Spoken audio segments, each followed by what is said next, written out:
ఆదిత్య గారు టాపిక్ వచ్చింది కాబట్టి ఈ అవార్డ్స్ లో లాబింగ్ ఉంటదంటారా? నేను చూసినంత వరకు లేదు. ఎందుకు లేదో చెప్తాను. మీరు డిప్లొమాటిక్ గా చెప్తున్నట్టు అనిపిస్తుంది. అంటే మీరు అనుకున్నది చెప్తే కరెక్ట్ కాదు.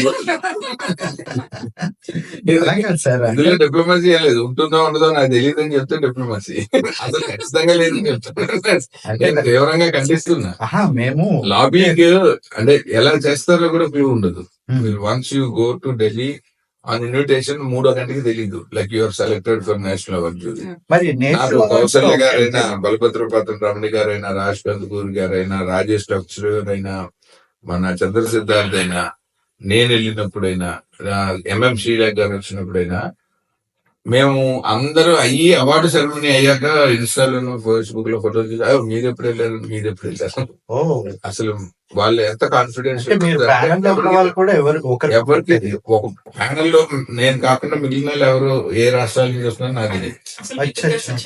అక్కడికి తీసుకెళ్ళాక అందరినీ ఒక సీసీ కెమెరాలు రికార్డింగ్ వీడియోల మధ్యలో యూఆర్ అంటారు సర్వైలెన్స్ అని చెప్పి మీ మొబైల్ అన్ని ఆఫ్ చేయని అంటారు. 15 రోజులు అది ఆల్మోస్ట్ గవర్నమెంట్ ఆధ్వర్యంలో కాబట్టి వాళ్ళు చాలా కేర్స్ తీసుకుంటారు. ఏ చిన్న ఇష్యూ కూడా రాకుండా నేషనల్ అవార్డ్స్ ఫినిష్ చేస్తారు వాళ్ళు. ఎవ్రీ టైం అదే జరిగింది. ఎందుకంటే లాబింగ్ కనుక స్కోప్ ఉంటే తెలుగు సినిమాల్లో మీరు చెప్పినట్టు మన దగ్గర లేని డబ్బా ఏంటి, వాటికి బెస్ట్ యాక్టర్ నేషనల్ అవార్డు ఎప్పుడో కొనేద్దాము. అయితే కష్టపడి తెచ్చుకోవటం అన్న ప్రక్రియ నేషనల్ ఆనర్స్ లో ఎక్కువ ఉంటుంది. మరి మీరు నేషనల్ గురించి చెప్తున్నారు సార్, బట్ మనకి నంది అవార్డులు అప్పుడు ప్రతి ఇయర్ ఏదో ఒక కాంట్రవర్సీ ఉండేది కదా. ఒకరికి రావాల్సిన అవార్డు ఇంకొకరికి వచ్చింది అంటే ఎగ్జాంపుల్స్ చెప్పొచ్చు కానీ, but it's okay, you know the like you know the background కదా. మీకు ఒక విషయం చెప్పిన, ఇందాక మీరు నా గురించి చెప్తూ నేను ఎప్పటికప్పుడు అప్డేట్ అవుతూ ఉంటాను. అవును. 2 రోజుల క్రితం ఒక నా గురించి ఏం రాశారు చెప్పిన, ఒక పాత పనికిరాని సినిమాల్లో లేని ఒక డైరెక్టర్ ని పెట్టుకుని నిర్మాణ సంస్థ నష్టాల్లో కూరుకుపోతుందని 2 రోజులు అయింది. నేను రెస్పాండ్ అవుతాను, వాడికి అంత వాల్యూ లేదని నవ్వుకున్నా. అయ్యో కాదు, it is the perspective how you look at it. ఎవడైనా కాంట్రవర్సీ ఎప్పుడు వస్తుందా, ఇంకోటి రాకపోతే అంటే ఎక్స్పెక్ట్ చేసిన వాడికి ఎప్పుడైనా డిప్రెషన్ అనేది సైకాలజీలో ఉంది. ఎక్స్పెక్ట్ చేసిన వాడు ఓపిక్ గా మళ్ళీ ఇంకొకసారి ఆ పని చేయాలనుకుంటే వాడు కొట్టేస్తాడు. వాడు ఏడుస్తూ వచ్చిన వాడిని చూసి ఏడుస్తున్నాడని వాడి జీవితంలో మెంటల్ గా ఫిజికల్ గా సినిమా ఇండస్ట్రీ నుంచి రిటైర్ అయిపోయినట్టు సమానం. ఇంకా వాడికి ఆ జీలిపోతుంది. ఎప్పుడైతే ఆ నెగిటివిటీ మైండ్ లోకి వచ్చిందో ఇంకా ఈ కెనాట్ అచీవ్ ఎనీథింగ్. అలా అందుకని దానికి కాంట్రవర్సీలు అంటారా, అసలు అవి లేకపోతే సినిమా ఇండస్ట్రీ బతకదు. ఎందుకో చెప్తారు, ఒక సినిమా వచ్చింది వెళ్ళింది, మళ్ళీ ఇంకో సినిమా వచ్చింది వెళ్ళింది, మధ్యలో ఇండస్ట్రీ ఎలా సర్వైవ్ అవుతుంది? అసలు మేము అన్న వాళ్ళం బతుకున్నామని మీరు మాట్లాడకపోతే మేము ఏం చేస్తున్నామో తెలియాలి, లైమ్ లైట్ లో ఉండాలి. రేపొద్దున ఎక్కడో ఒక ఆఫీస్ లో నా గురించి మంచి అయినా చెడైనా డిస్కషన్ వస్తే అవును అన్నట్టు ఆ దర్శకుడు ఉన్నాడు కదా అన్నా వస్తుంది. మీకు ముంబైలో ఇది మా చిన్నప్పుడు నేను ఇండస్ట్రీకి వచ్చి కొత్తలో చెప్పాను, కొన్ని మ్యాగజైన్స్ కి డబ్బులు ఇచ్చి రాయించుకున్నా నా గురించి ఏదైనా నెగిటివ్ కదా, నా గురించి నాకేదో ఒక ఇల్లు రిలేషన్షిప్ ఎఫ్ఐఆర్ ఉందని రాయి, ఏదో ఒక ఫోటో మా ఇద్దరికి పక్కన ఫోటోషాప్ లో వేసి రాయి. సల్మాన్ ఖాన్ తో ఎంతమంది హీరోయిన్లు to get in to lime light they use to pay for PROs and వాళ్ళు రాయమని అడిగేవాళ్ళు. కాంట్రవర్సీస్ అన్నది జనంలో సినిమా వాళ్ళు అలా బతుకుతూ ఉండటానికి కారణం. జనం నాళ్ళలో నానకపోతే ఒక సినిమా వాడికి లైఫ్ ఎక్కడ ఉంది జనరల్ గా చూసి. అదర్వైజ్ వాడు కిరాణా కొట్లో పనిచేస్తున్నాడా, సాఫ్ట్వేర్ ఇండస్ట్రీలో ఉన్నాడా, లేకపోతే ఏం పని చేస్తున్నాడో కూడా క్లూలెస్ గా పోతాం. ఇప్పుడు మనం రామ్ గోపాల్ వర్మ గారి గురించి ఎక్కువ ఎందుకు మాట్లాడుకుంటారు నలుగురు కలిస్తే, because is in lime light.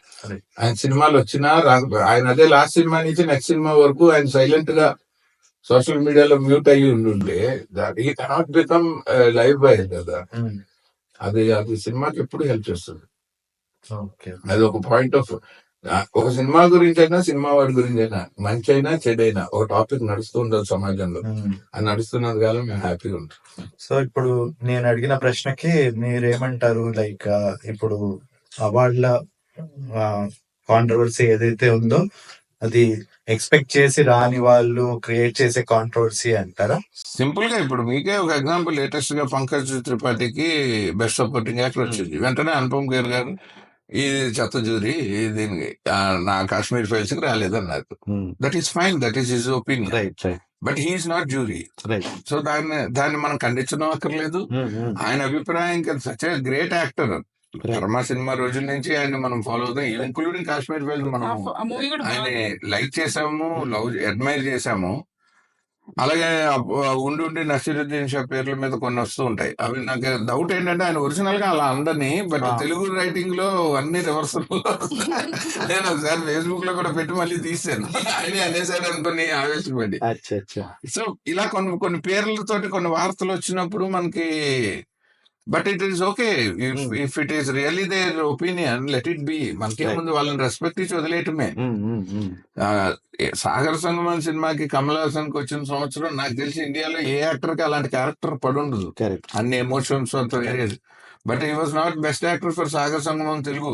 Oh really మరి అంతేగా, అల్లు అర్జున్ ఫస్ట్ అంటే ఇక ఆ ముందర ఏం రాలేదు.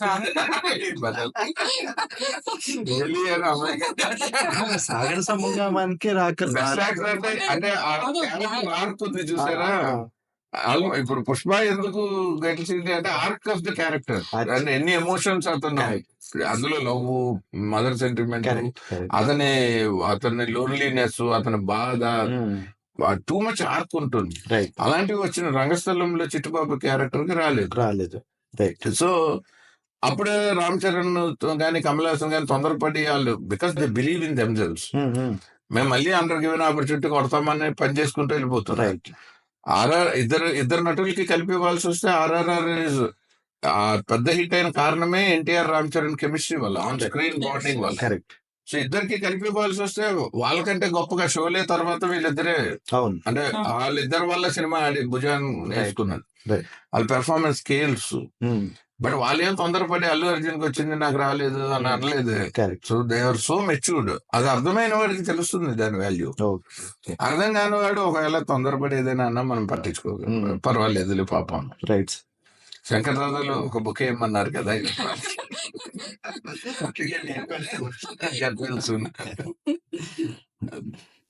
ఆదిత్య గారు, యూజువలీ ఫస్ట్ మూవీ ఒక బ్లాక్ బస్టర్ హిట్ అయిన తర్వాత యూజువల్ గా అందరినీ అబ్జర్వ్ చేస్తే సెకండ్ మూవీ అంత సరిగా ఆడకపోవడం అనేది యూజువల్ చూస్తూ ఉంటాం కదా.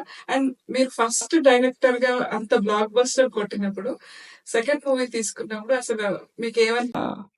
నాకు యాక్చువల్ గా ఫస్ట్ మూవీ కొట్టేస్తానని కాన్ఫిడెన్స్ ఉండేది, కానీ స్లోగా టువర్డ్స్ రిలీజ్ వచ్చే టైంకి నాకు, నేను ఇండస్ట్రీకి డైరెక్టర్ అవుదాం అనుకుని వచ్చాను. ఈ సినిమా తర్వాత ఆడియన్స్ గనక రిజెక్ట్ చేస్తే మనం మళ్ళీ ఇంటికి వెళ్ళిపోదాం. మన సిద్ధార్థ కాలేజ్లో నేను కాలేజ్ బెల్ కొట్టినా నాకు నడిచిపోతుంది జీవితం, వాళ్ళు బాగా చూసుకుంటారు. సో అలా వెళ్ళిపోదాము అనుకుని నేను పెద్దగా హోప్స్ పెట్టుకోవటం నెమ్మదిగా ఆ ఫిల్మ్ అవుతున్న కొద్దీ తగ్గింది. దానికి కారణం ఏంటంటే మాకందరికి మా బ్రదర్స్ ఇద్దరు మనసంతా నువ్వే ప్రీమియర్స్ చూసి, ఒక రామ్ గోపాల్ వర్మలాగా ఒక సెన్సేషనల్ సినిమా తీస్తాం అనుకుంటే మనసంతా నువ్వు ఏంట్రా ఈ సినిమా యావరేజ్ సినిమా, నాకు మొత్తం నీరసం. రిలీజ్ 3 రోజుల ముందు ఇంకో పక్క నుంచి మా ప్రొడ్యూసర్ గారు ఎంఎస్ రాజు గారు వచ్చి, తూనిగా పాట చాలా లాగ్, అది తీసి పడేస్తాను, నువ్వు ఎప్పుడో పడుకున్నప్పుడు ఎడిటింగ్ రూమ్కి వెళ్ళి కట్ చేస్తానని ఆయన. సో నాకేమో అరే ఆ పాట చాలా బాగా వస్తుంది, ఆడియోలో కూడా అప్పటికి ఆడియో రిలీజ్ అయ్యి పెద్ద హిట్. సో ఇలా రకరకాల కారణాలు ఉంటాయి. మొదటి మూవీ నేను ఎంజాయ్ చేయలేదు, కానీ ఒకసారి ఆ సినిమా రిలీజ్ అయినప్పుడు ఎంఎస్ రాజు గారు మొదలు చెప్పేవాళ్ళు, ఈ సినిమా 4 వారాల వరకు నీకు బ్లాక్ బస్టర్ టాక్ రాదమ్మా. స్టిల్ నేను థియేటర్లు కంటిన్యూ చేస్తాను, కానీ 6వ వారం నుంచి ఈ సినిమాని ఎవడు ఆపలేడు అని ఎవడైనా. ఆయనకి అంత గ్రిప్పు, ప్రొడ్యూసర్ గా గ్రిప్పు, అంటే ఆయనకి ఆడియన్స్ పల్స్. అందుకే ఆయన ప్రొడ్యూసర్ గా ఈ super successful. Even today if he makes a film as a producer ఆయన కొట్టేవాడు ఉండడు. ఆయన ట్రాక్ మారకుండా ఉండుంటే మాకు కూడా ఒక మంచి బ్యానర్ ప్రొడ్యూసర్ ఉండేవాళ్ళు. అయితే ఆయన ఏంటి 6వ వారం నుంచి ఈ సినిమా ఎక్కుతుంది, కానీ ఎక్కడం విపరీతంగా ఎక్కిస్తుంది అని ఆయన చాలా కాన్ఫిడెంట్ కూడా. ఇంకా అక్కడి నుంచి ప్రతి వారం వీకెండ్స్ ఓడియన్కి వెళ్ళటం, అక్కడ కూర్చుని ఆడియన్స్ ఆయన చెప్పినట్టే భావిస్తున్నారా లేదా అని చెక్ చేసుకోవటం, కొంచెం ఆనందంగా మంచి ఫీడ్బ్యాక్ తో రావటం. ఇలాగా ఒక 4 వారాలు మేనేజ్ చేశాక, అది హిట్ అయ్యాక నాకు చాలా కాలం ఒక వాక్యూమ్ ఉండింది. అంటే నేనేమి దా రైట్. దాన్ని ఎలా తీసుకోవాలో తెలీదు. ఇంక ఇండస్ట్రీలో ఉండాలని అనిపియలే. వెళ్ళిపోదాము, మంచి వచ్చాము, డైరెక్టర్ అయ్యాం, హిట్ కొట్టాము. ఈ తర్వాత ఏం చేయాలన్నది కెరీర్‌లో ప్లానే లేదసలు. నెమ్మదిగా వెళ్ళిపోదాం అనుకుని ఒక 6, 7 నెలలు నేనేం పని చేయలే. ఈలోపు చిరంజీవి గారు స్టోరీ సెట్టింగ్స్ చేద్దామని విజయబాబు నాయుడు గారు పిలిచి ఇలా రకరకాలుగా అన్ని ప్రపోజల్సే. బట్ నాకు తెలుసు అవి ఒక సినిమా ఓల్డ్ డైరెక్టర్‌కి కనుక్కొని ఎందుకు ఇచ్చేస్తారు? 2, 3 కన్సిస్టెంట్ గా తీస్తే పిలుస్తారు గానీ అని నేనే మనసులో అనుకుంటూ ఉన్నా. ఏది నేను అన్యమనస్కంగానే అలాగా ఆనంద్ నగర్ లో టేబుల్ టెన్నిస్ ఆడుతూ మాధవపూర్ లో ఒక కోర్టుని క్లీన్ చేసి అక్కడ లాన్ టెన్నిస్ నేర్చుకుని వెయిట్ లాస్ ప్రోగ్రాములు చేసుకుంటే మా నాన్నగారికి డౌట్ వచ్చిందారా, ఇంత పెద్ద హిట్ ఇచ్చాక నేను ఎవరు పిలవట్లేదా? ఆ టైంలో ఉదయ్ కిరణ్ సునీల్ వచ్చి, అన్నగారు మనము దిల్ అని తమిళ సినిమా రీమేక్ మీరే చెయ్యాలి అని. ఆ ప్రొడ్యూసర్ నాకు బాగా పరిచయం. మేము ప్రేమ టైదర్ సినిమాకి ఆయన దగ్గర అసోసియేట్ గా చేసాం. సో ఆయన కూడా ప్రెషర్ చేయటం మొదలుపెట్టారు. ఈలోపు ఎంఎస్ రాజు గారు పిలిచి ఉదయ్ తోటి ఆ సినిమా చెయ్యి నువ్వు. నేను ఒక్కటే ఆలోచించాను, మనసంతా నువ్వే తర్వాత ఏ సినిమా తీసినా దానికి ఇప్పుడున్న ఎక్స్పెక్టేషన్ రీచ్ కాలేదు. ఇంకో లవ్ స్టోరీ తీస్తే అది ఇంకా పూర్తిగా పడిపోతుంది. మనసంతా నువ్వే వీడు కాదేమో తీసింది అనేస్తారు. దాన్ని అలా హోల్డ్ చేస్తాం. ఆ రెస్పెక్ట్ హోల్డ్ చేయాలంటే టోటల్ గా వేరే జానర్కి వెళ్ళిపోదాం. దిల్ అనే టైటిల్ ఒకటే అది మనసుకు సంబంధించింది, కానీ సినిమా మొత్తం యాక్షన్ సినిమా విక్రమ్ది.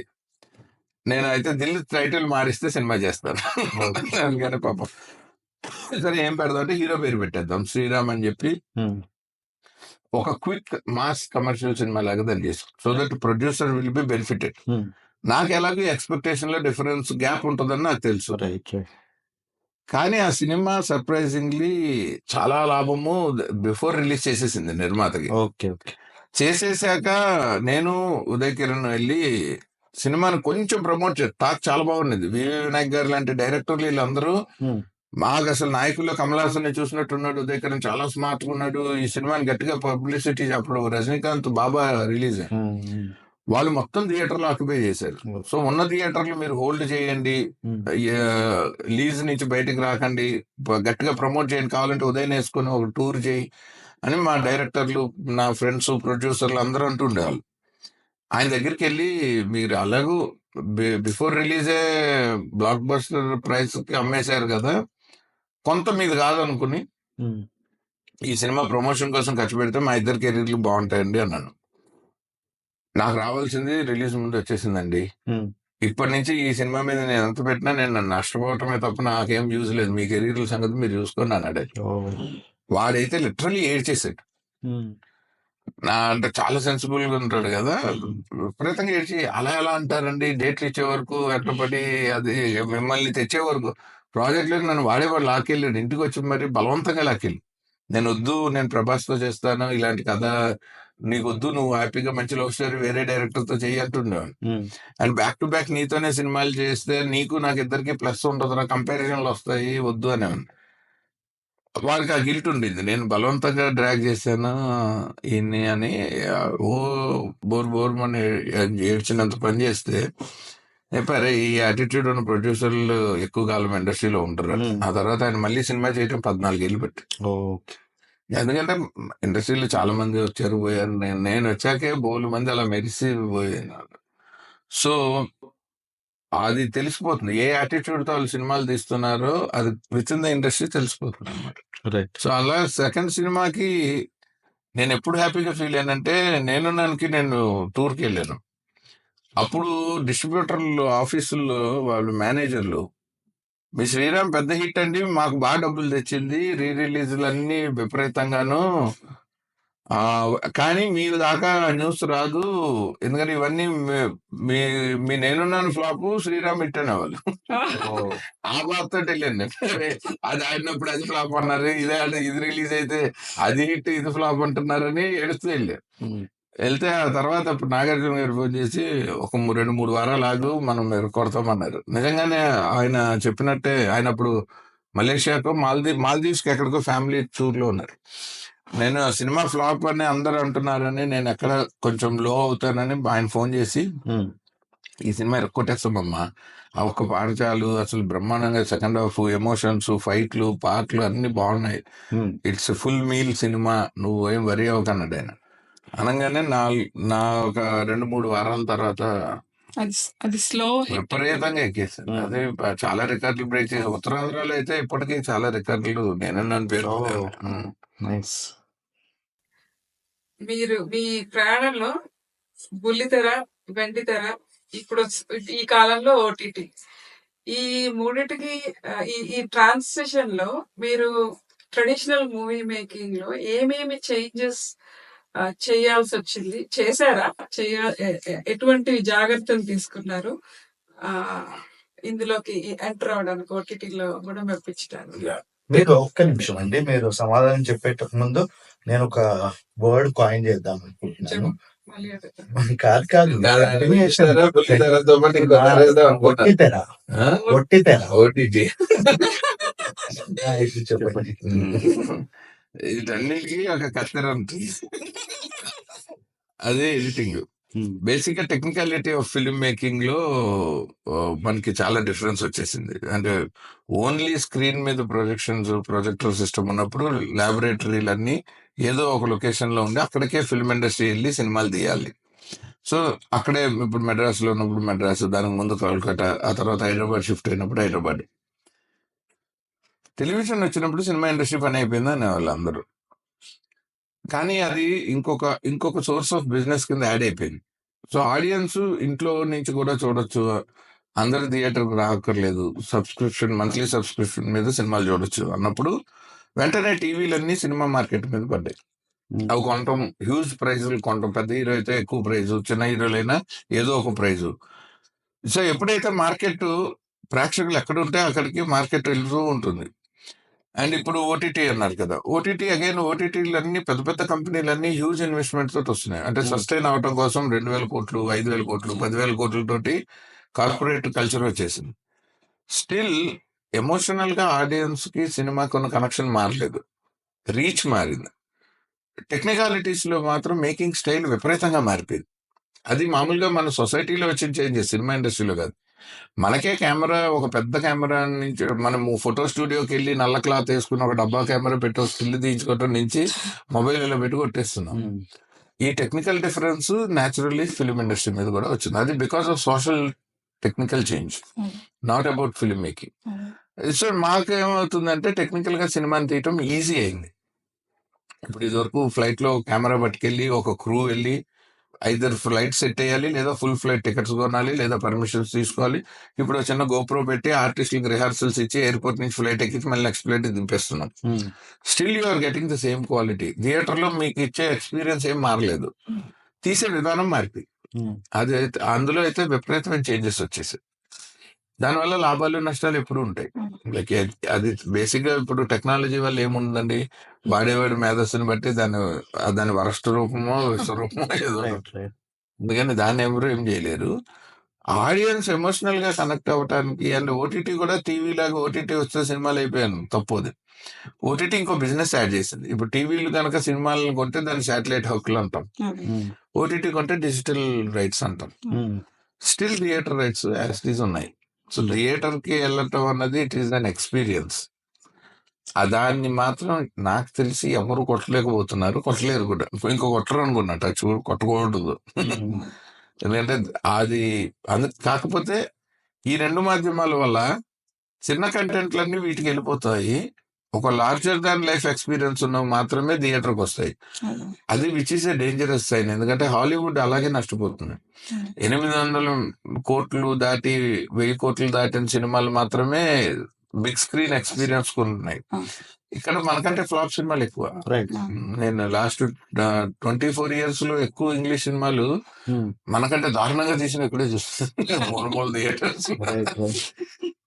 అంటే ఏ రకంగానూ మన దాంట్లో అతి చిన్న ఇండస్ట్రీలో నుంచి కూడా మంచి సినిమాలే వస్తాయి ఎందుకంటే. కానీ మనకి హాలీవుడ్ అంటే చాలా పెద్ద ఎక్స్పీరియన్స్, మన అందరినీ ఫిల్మ్ మేకింగ్ లో ఇన్స్పైర్ చేసిన ఎక్స్పీరియన్స్. ఎందుకంటే because of larger than life making. అది అవి కూడా కొన్ని సినిమాలే ఉంటాయి, వీళ్ళకి కూడా 4-5 ఏళ్ళకి ఒకటి వస్తుంది. We'll try to wrap it up with one last question. ఇప్పుడు ఇండియా ఫిల్మ్ మేకింగ్ కి ఇక్కడ ఫిల్మ్ మేకింగ్ కి అంటే ఇదివరకు ఫిల్మ్ మేకింగ్ వేరు ఇప్పుడు వేరు కదా. సో ఇండియాకి ఇక్కడికి మీరు ఇప్పుడు అబ్జర్వ్ చేసింది ఏంటి ఫిల్మ్ మేకింగ్? ఈ ఫిల్మ్ మేకింగ్ లో ఇండియాకైనా ఇక్కడికైనా పెద్ద డిఫరెన్స్ ఏం లేదు ఇప్పుడు. Okay. But America as a world in the film లో మనకు 3 ఉంటాయి: క్యారెక్టర్, కాన్ఫ్లిక్ట్, వరల్డ్ అంటే అంబియన్స్. ఇప్పుడు మనం ప్రశాంత్ నీల్ సినిమాలు చూస్తే ఒక కోలార్ మైన్స్ అన్నది ఒక వరల్డ్, అది దాంట్లోనే ఆయన మల్టిపుల్ గా కథలు చెప్తారు. అలా వరల్డ్ చూసేటప్పుడు America looks more beautiful and అంటే మీరు ఎక్కువ ఎఫర్ట్ పెట్టకుండానే న్యాచురల్ గా బ్యూటిఫుల్ గా ఉంటుంది. కాబట్టి మీరు ఇక్కడ మరీ మన ఇండియాలో లాగా ఒక రూరల్ మాస్ యాక్షన్ కథల కంటే ఇక్కడ తాలూకు సెన్సిబిలిటీస్ తోటి ఇక్కడ కథలు కూడా, ఎందుకంటే ఇప్పుడు మన మార్కెట్ ఎన్ఆర్ఐ మార్కెట్ కూడా మనకి హైదరాబాద్ కంటే ఎక్కువ, నైజాం కంటే ఎక్కువ. సో మన హీరోలు అందరూ ఇక్కడ మోర్ పాపులర్ అండ్ ఇక్కడ సూపర్ స్టార్స్ అయిపోయారు. సో మేకింగ్ లో కూడా పెద్ద డిఫరెన్స్ ఏమి ఉండదు. కానీ ఇక్కడ డబ్బులు ఇప్పుడు వాడుతున్నాం ఇండియాలో, ఇక్కడ కథలు కూడా చెప్తే బాగుంటుందని. ఎందుకంటే వాళ్ళు రేపు ఇండియాలో ప్రతి ఇంట్లోనూ ఎన్ఆర్ఐలు ఉన్నారు. ఇక్కడ కూడా బోల్డెని కథలు ఉన్నాయి, ఇక్కడ కష్టాలు ఉన్నాయి. వాటి మీద అమెరికా అనగానే అయితే సూపర్ రిచ్ లేదా గ్రీన్ కార్డు ప్రాబ్లమ్ తప్ప వేరే కథలు ఇప్పటిదాకా ఎవరు టచ్ చేయలేదు.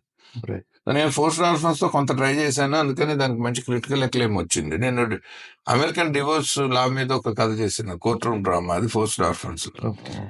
ఇప్పుడు పని టిపికల్ గా ఎన్ఆర్ఐ జంటకి జరిగే ఇన్సిడెంటే తీయాలి అంటే కథే డిమాండ్. అది ఇది హైదరాబాద్ లో తీయలేము.